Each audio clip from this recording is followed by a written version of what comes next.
नमस्कार दर्शक बंधु आज किसी गुरुत्वपूर्ण खबर चैनल नुआ थे चैनल टी सब्सक्राइब करेंगे लाइक करेंगे देरी नक आज गुरुत्वपूर्ण खबर अपन नजर पकाइबा।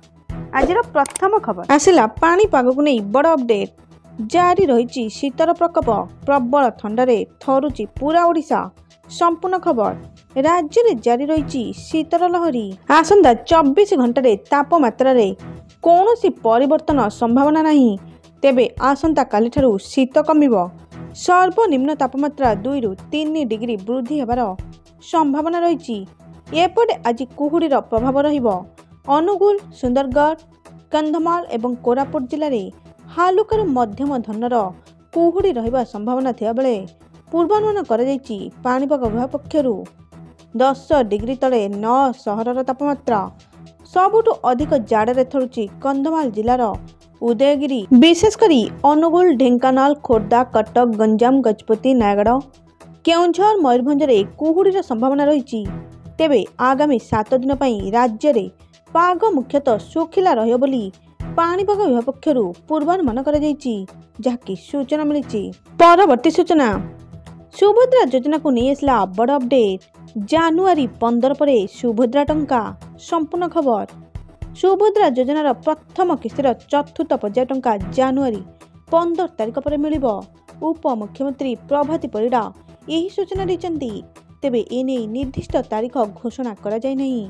मार्च 31 तारिख सुधा आवेदन कले एकाथरके 2टी किस्तीर टंका मिलियो बोली कहा जायछि।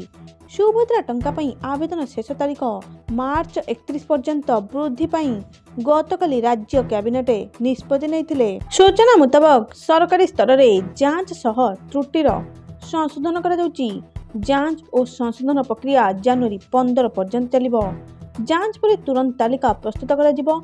एनी बैंक गुड़िक सहित बैठक सरिलानी।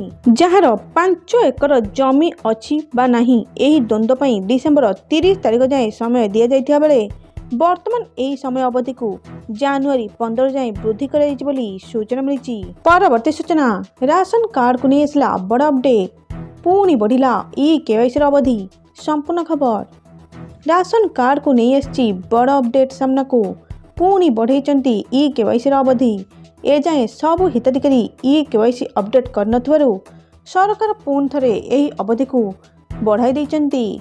जानुआरी 31 तारिख मध्य एही काम करबा को कहा। आपण ए जाए जदि केवाईसी अपडेट करनाहांती कि निज राशन रे तेबे तुरंत करंतु। सरकार तरफ शेष सुजोग आसीची। ए जाए राज्य में आहुरी 48 लाख हिताधिकारी एही अपडेट करनाहांती। तेणु जोगाण विभाग बैठक में अवधि म्याद बढ़ाइबा को निष्पत्ति निया जायछि। एने सबु जिलार जोगाण अधिकारी को चिट्ठी माध्यम रे सूचित करा जाउछि। एथि सह अतिरिक्त तारीख बढ़ाइबा को नहीं व्यापक प्रचार पंचायत स्तर रे प्रचार करी एथि सह पोर्टाल माध्यम रे अपडेट करबा को कहा जायछि, जहाकी सूचना मिली। एथिला आज किछि गुरुत्वपूर्ण खबर। Thank you all.